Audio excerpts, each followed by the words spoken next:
Selamat sore buat kita semua. Perkenalkan, nama saya Cindivia Situngkir dengan NIM 32231121061 dari kelas reguler D 2022. Nah, di sini saya akan menjelaskan tentang asal mula oligarki Orde Baru Soeharto pada tahun 1965 sampai pada tahun 1982. Di sini saya menjelaskan dari isi buku yang ditulis oleh Robinson Richard dan Fedi Hadis 2004, Reorganizing Power in Indonesia, The Politics of Oligarchy in Stock Market, London, Routledge Carson. Nah, langsung saja di sini saya akan menjelaskan tentang asal mula oligarki Orde Baru Soeharto pada tahun 1965 sampai pada tahun 1982. Nah, ketika Soeharto mengambil alih kekuasaan pada tahun 1965, ia pada masa pemerintahannya mendapat dukungan dari Barat karena dianggap sebagai pengganti rejim Soekarno. Nah, rejim Soekarno dulunya itu bisa dikatakan gagal karena dalam mengelola ekonomi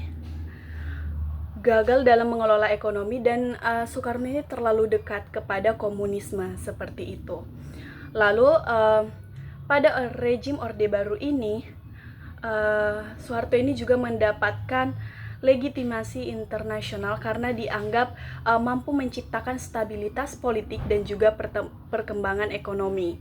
Nah, dalam teori Samuel Huntington, Orde Baru menyediakan semen institusional yang diperlukan untuk mencegah disintegrasi sosial dan juga politik, yaitu dengan mengendalikan teknokrat yang dilatih di Barat. Pemerintah Soeharto ini berhasil mengendalikan inflasi dan menjaga stabilitas ekonomi, meskipun praktiknya itu tetap memusatkan pada kelompok elit tertentu. Nah, dalam teori Bill Liddell, ini keberhasilan Soeharto dapat mempertahankan kekuasaannya itu disebabkan oleh kemampuannya mengendalikan jaringan patrimonial dalam birokrasi dan juga militer.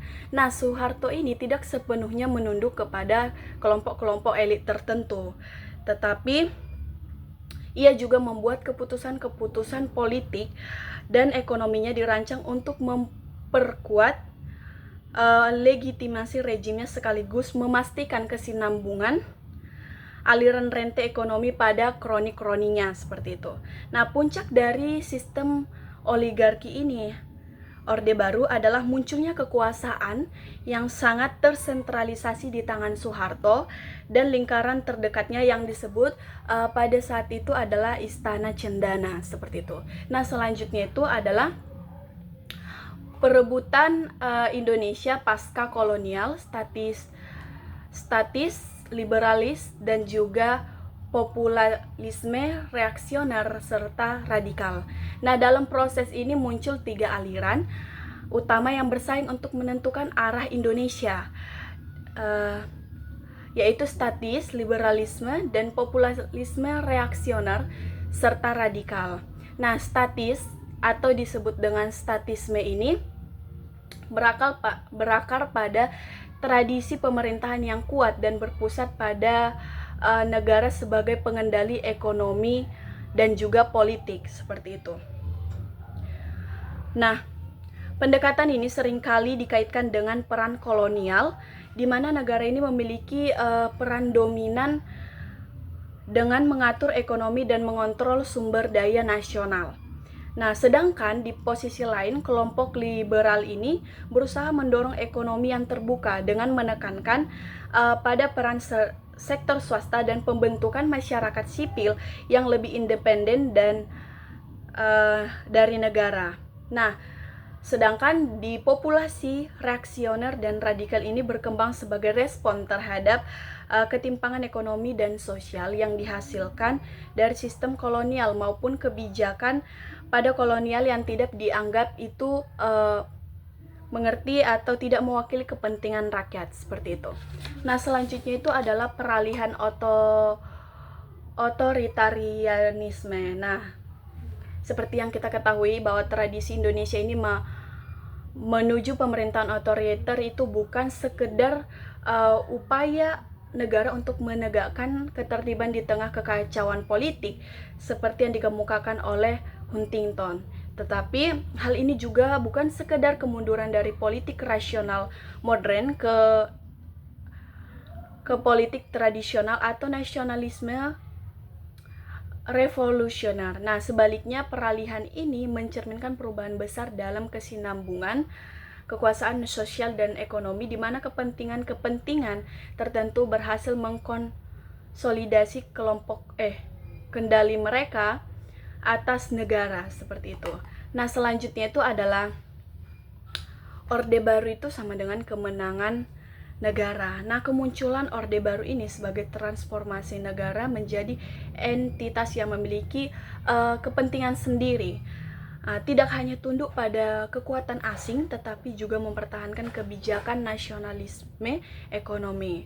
Nah, Ben Anderson menggambarkannya sebagai kebangkitan negara menang atas rakyat, di mana negara ini mengembangkan naluri mempertahankan diri dan memperluas kekuasaan itu secara institusional.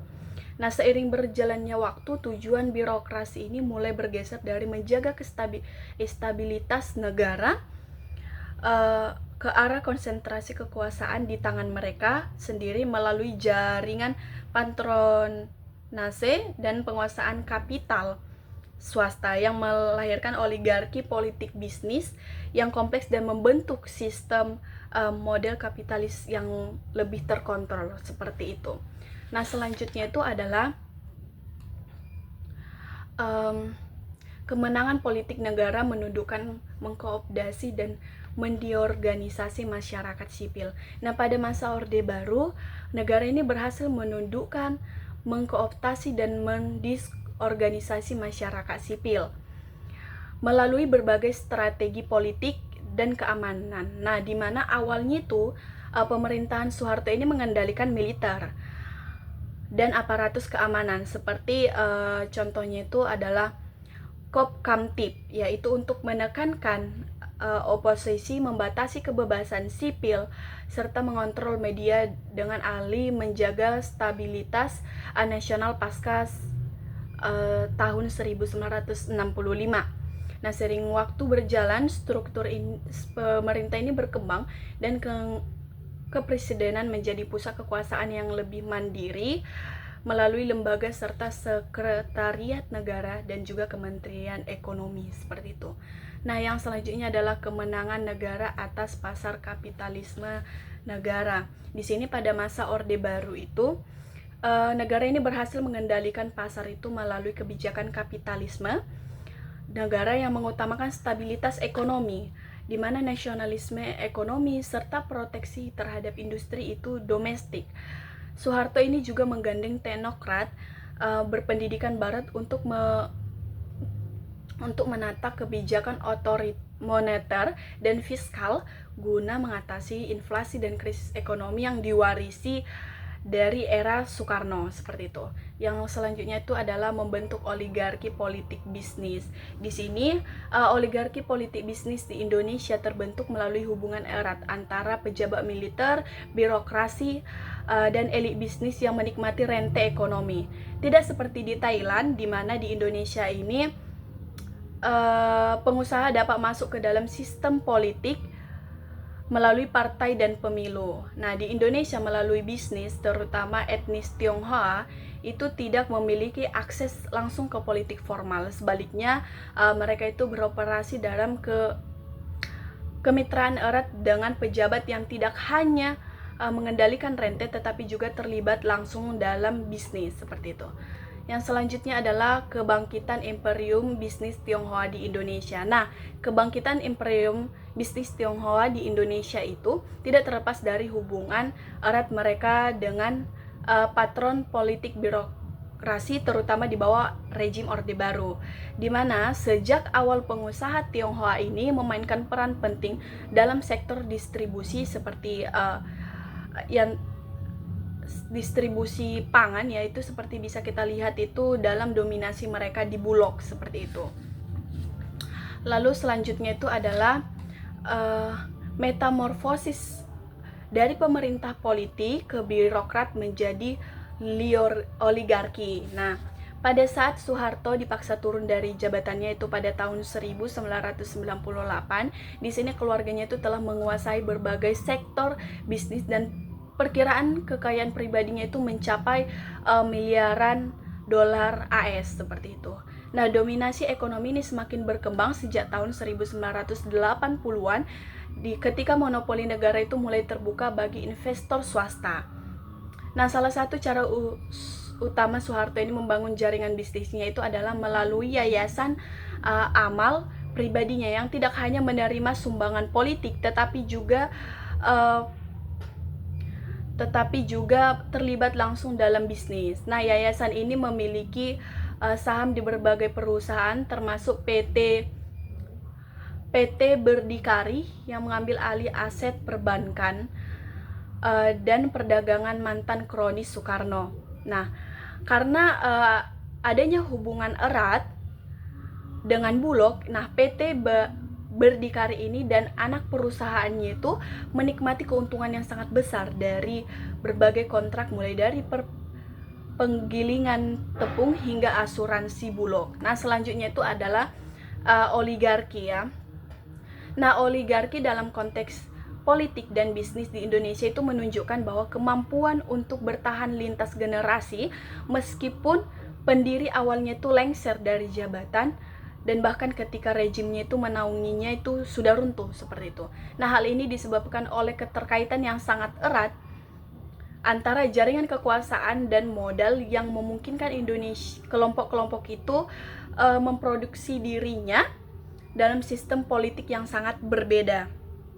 Nah, yang selanjutnya ada beberapa faktor yang perlu dikaji dalam penelitian ini. Yang pertama adalah kekuatan institusional aparat negara yang telah dibangun selama 3 dekade menjadi hambatan besar dalam upaya penegakan hukum dan penyitaan aset. Yang kedua itu ada hak kepemilikan yang semakin kuat.